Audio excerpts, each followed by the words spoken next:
तो आइए फिर से मैं आपका स्वागत करता हूँ। कारक हम देख रहे थे, कारक के 5 प्रकार हमने देख लिए। कारक को किस तरह से हमको जानना है वो भी हमने देख लिया। कर्ता कारक देख लिया, कर्म कारक देख लिया, कारण कारक देख लिया और संप्रदान कारक देख लिया, अपदान कारक देख लिया। अब हम देखने वाले हैं छठा पॉइंट जो है संबंध कारक। छठा पॉइंट है संबंध कारक। अब संबंध कारक किस प्रकार से है, इसका क्या विशेषता है, इसकी क्या व्याख्या है, ये हम जानने वाले हैं आज के पीरियड में। तो देखिए कल हमने जो 5 कारक देखे, आज 3 कारक देखने के बाद आज हम जो है इस पर प्रश्न उत्तर देने वाले हैं और प्रश्न उत्तर के माध्यम से हम आपको आगे बताने वाले हैं कि हमको किस प्रकार से ये पढ़ना है और देखना है। चलिए, तो छठा है संबंध कारक। जब संज्ञा अथवा सर्वनाम का वाक्य में उपस्थित अन्य संज्ञा अथवा सर्वनाम शब्दों से संबंध दिखाया जाता है। देखिए, जब संज्ञा अथवा सर्वनाम का वाक्य में उपस्थित अन्य संज्ञा अथवा सर्वनाम शब्दों से संबंध दिखाया जाता है, तब वहां संबंध कारक होता है। इसमें हम ये भी समझ सकते हैं कि जिस वाक्य में का, के, की, रा, रे, री, का, के, की,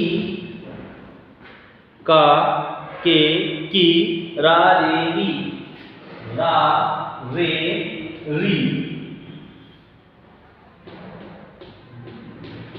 देखिए, जिस वाक्य में का, के, की, रा, रे, री ये शब्द का इस्तेमाल होता है।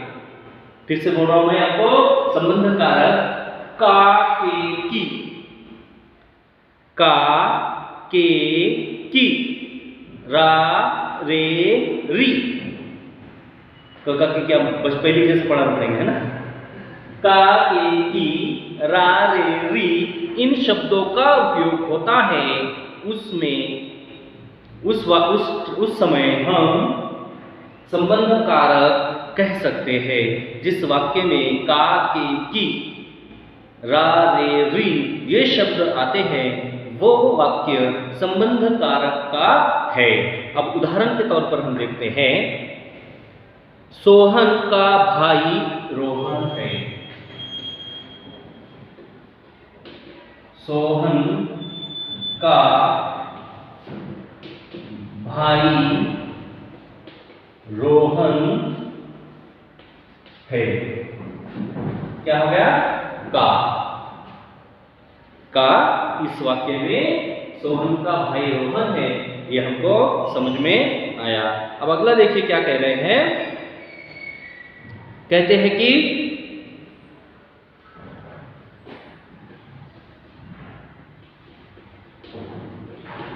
समीर के नानाजी आए हैं। समीर के नानाजी आए है भी लगा सकते हैं या फिर है आए। तो यहां पर क्या हो गया है कि के का इस्तेमाल हमने किया है, तो ये हो गया संबंध कारक। उसके बाद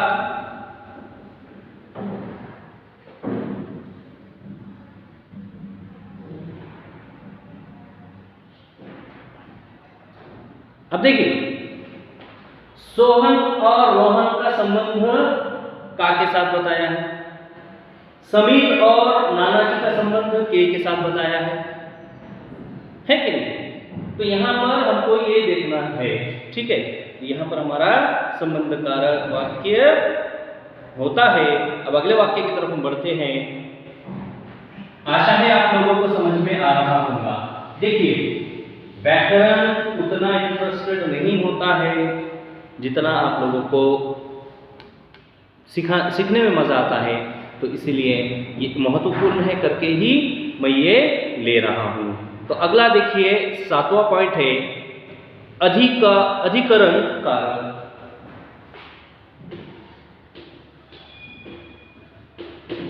अधिकरण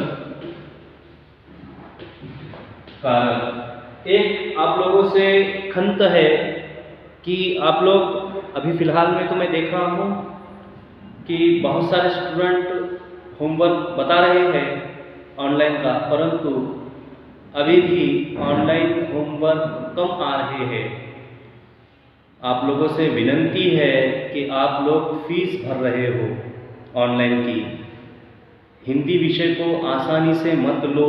अगर आपने इस बार का पेपर देखा होगा तो मुझे बहुत निराशा हो रही है कि जो स्टूडेंट होशियार थे उनको कम अंक मिले हैं, और जो स्टूडेंट रेगुलर उन्होंने ऑनलाइन क्लास की है उनको अच्छे अंक मिले हैं। जब हमें ऑनलाइन क्लास रेगुलर आ रहे हैं तो आपको रेगुलर करने में क्या दिक्कतें हैं? हम एक उदाहरण देखते हैं। हमारे घर पे एक मीटर लगा होता है MSCB का, इलेक्ट्रिक। तो वो मीटर का काम क्या होता है? बिजली सप्लाई करना, बरोबर? वो बिजली देता है। समझो सपोज आप अगर 15 दिन घर से चले गए या फिर 1 महीना आप घर पर नहीं हैं, घर पर लॉक। जब आप घर पर आते हो 1 महीने के बाद तो MSCB से एक लेटर आता है जिस पे लिखा होता है कि यूर लाइट बिल इज इतके रुपए। क्या हो गया? यूर लाइट बिल इज इतके रुपए। भरने का तो भरो, भरना पड़ता। तो हम उस समय बोल सकते हैं क्या? हम उस समय बोल सकते हैं क्या कि हम तो 1 महीना थे ही नहीं, फिर लाइट बिल किस बात का? उनका काम क्या है कि लाइट तुम इस्तेमाल करो या मत करो, हमें हमारा बिल हमें भुगतान करना पड़ेगा, नहीं तो हम अन्यथा आपकी बिल लाइट हम काट देंगे। तो मेरे प्यारे बच्चों, जो हम ऑनलाइन में फीस भर रहे हैं तो हम हमारे लिए भर रहे हैं। आप ये क्यों नहीं समझ रहे हो? हमारा काम क्या है? हम आपको पढ़ाएंगे, चले जाएंगे, हमको सर पूछेंगे सर आपने पढ़ाया था, हम बोलेंगे ऑनलाइन रिकॉर्ड देख लीजिए। आप बोल सकते हो क्या कि आप बहुत सारे दिक्कत ये आगे कि एक स्टूडेंट को कम मार्क मिले, मैंने उसको फ़ोन लगाया, मैंने बोला भाई मुझे कम अंक मिले हैं, क्या बात है? तो कहता है सर मैं ऑनलाइन क्लास में ही नहीं हूँ। और होशियार स्टूडेंट, और एक स्टूडेंट इतना होशियार है कि वो अगर ये ऑनलाइन क्लास देख रहा हूँ तो समझ जाएगा। वो कहता है कि रिकॉर्डेड वीडियो में क्यों देखूँ?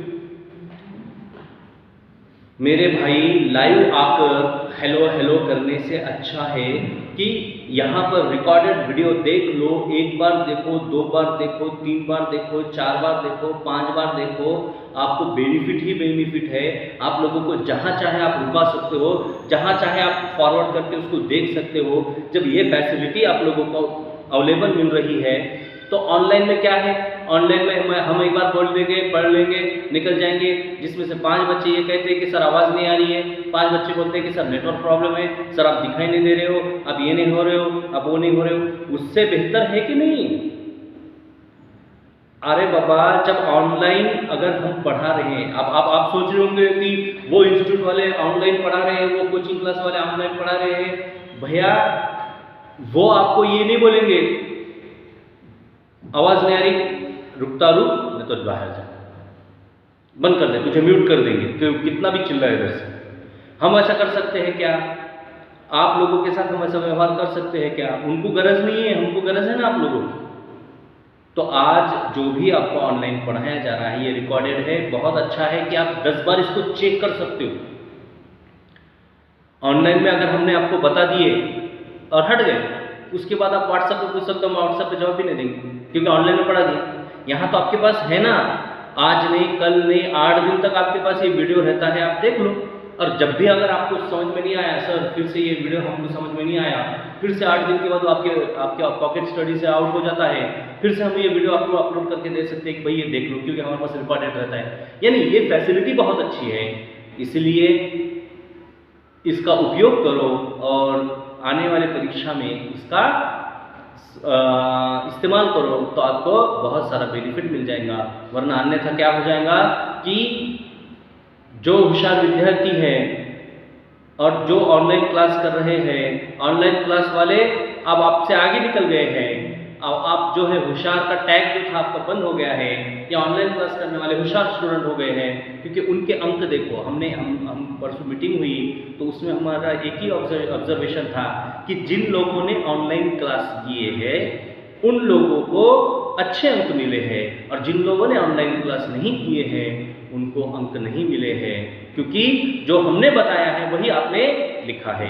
इसीलिए प्रयास करो कि आइंदा से ये चीजें हो जाए। तो हम देख रहे थे कि अधिकरण कारक के बारे में हम जानकारी ले रहे थे कि इसमें हमने कहा कि संज्ञा या सर्वनाम के जिस रूप से, जहां पर जिस जगह क्रिया के घटित होने का बोध होता है वहां अधिकरण कारक होता है।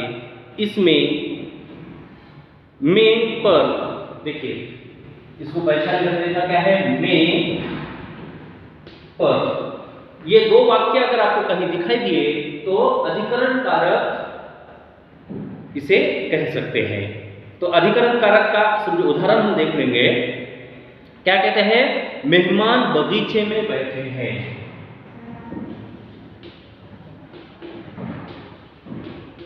मेहमान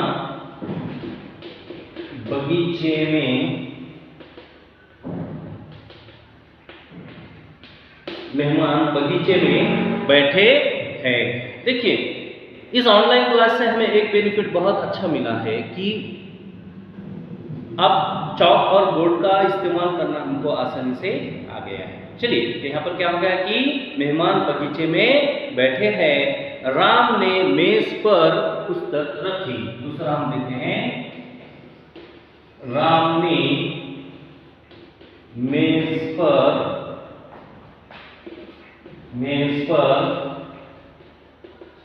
पुस्तक रखी है। देखिए किस पर रखी है, मेज पर। किसने रखी, राम ने। कहां रखी, मेज पर। तो यहां पर में ये दो वाक्य अगर आपके आते हैं तो वो अधिकरण कारक कहते, उसे अधिकरण कारक कहते हैं। ठीक है, अब चलिए अंतिम की तरफ बढ़ते हैं।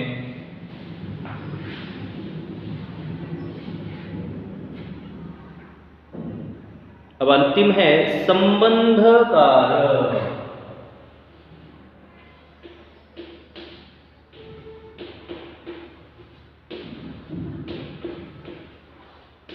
संबंध कारक। अब संबंध कारक क्या है, संज्ञा अथवा सर्वनाम के जिस रूप से, जब किसी संज्ञा अथवा सर्वनाम को संबोधित करने तथा उसका अध्ययन आकर्षित करने का बोध हो उसे संबंध कारक कहते हैं। देखिए संबंध कारक के बारे में फिर से व्याख्या देख लिए। संज्ञा अथवा सर्वनाम के जिस रूप से, जब किसी संज्ञा अथवा सर्वनाम का संबोधित करना तथा उसका ध्यान आकर्षित करने का बोध हो उसे संबंध कारक कहते हैं। इससे हम पहचानेंगे हे, अरे, ओ, अजी। हे, अरे, ओ, अजी। अजी है क्या, हाँ अजी। अजी सुनते हो, जैसे महिलाएं कहती है ना, वो अजी। तो यहाँ पर क्या होगा कि हे, अरे, ओ, अजी, ये शब्द जिस वाक्य में है उसे संबंध कारक वाक्य कहते हैं। तो चलिए इसका उदाहरण हम देखते हैं। हे ईश्वर, हे ईश्वर, इनको बुद्धि दे। क्या हो गया, हे ईश्वर। उसके बाद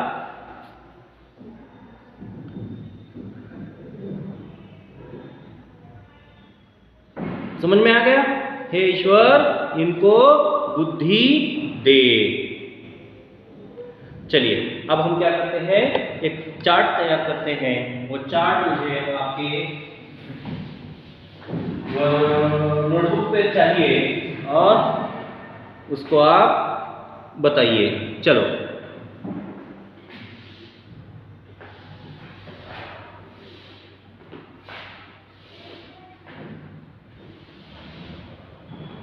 यहाँ पे क्या लिखना है? कारक के ढेर और कारक के चिन्ह, कारक के चिन्ह। पहला है कर्ता कारक, पहला है कर्ता कारक, तो उसका आता है ने। दूसरा है कर्म कारक, उससे आएगा को। उसके बाद आएगा करण कारक,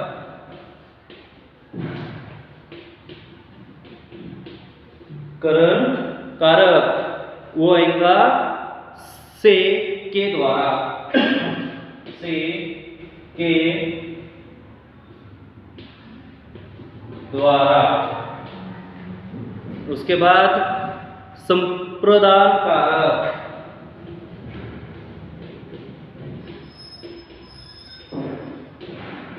संप्रदान कारक, संप्रदान कारक से आएगा के लिए।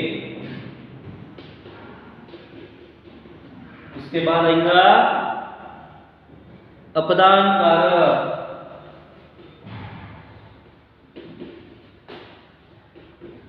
अपदान कारक, उसके लिए आएगा से।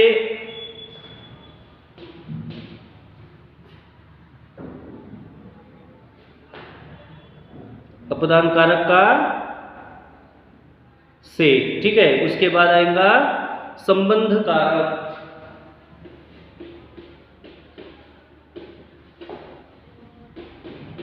संबंध कारक, उसके लिए आएगा का के की राजेरी, का के की रावेरी। उसके बाद आएगा अधिकरण कारक,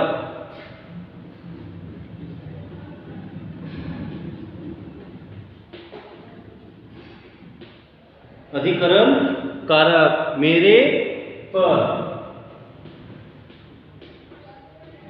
मेरे पर मतलब पर नहीं, पर वाला नहीं तो बोलेंगे सर को पर आ गए। संबंध कारक आता है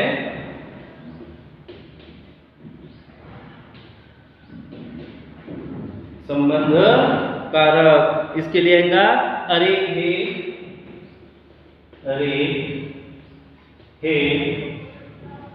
अरे हे, ओ अजी आदि, ओ अजी इत्यादि। ये हो गया आप लोगों का चार्ट। आप लोगों को ये चार्ट जो है लिखना है और मुझे व्हाट्सएप पर भेजना है। इसके बाद हम अगला टॉपिक शुरू करेंगे। तो मैं आप लोगों को अब एक वर्क देता हूं, वो वर्क आप मुझे करके बताना।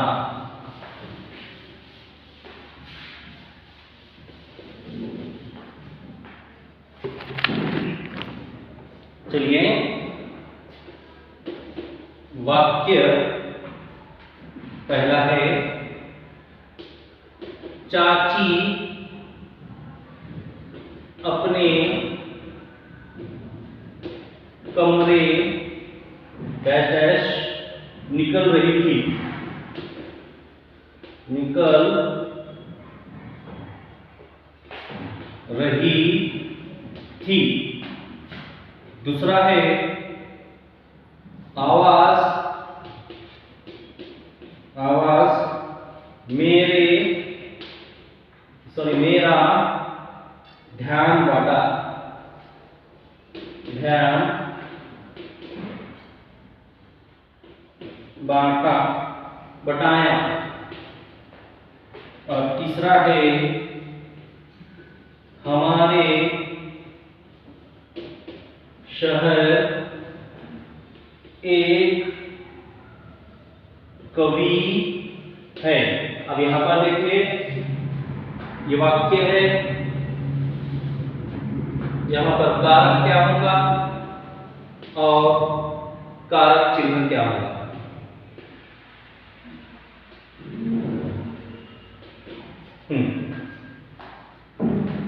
तो आप लोगों को ये 3 वाक्य, चाची अपने कमरे डैश निकल रही थी, कारक क्या होगा और कारक चिन्ह कौन सा होगा।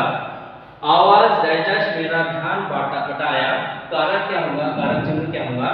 हमारे शहर डैश एक कवि है, कारक क्या होगा, कारक चिन्ह क्या होगा। आप लोगों को ये लिखना है और व्हाट्सएप पे भेजना है। और पर्सनल पे मैं आपको 10 बार बता रहा हूँ, पर्सनल पे मत भेजो, ग्रुप पर भेजो, ग्रुप पर मुझे चाहिए। तो तब तक के लिए घर में रहिए, सुरक्षित रहिए और एंजॉय कीजिए।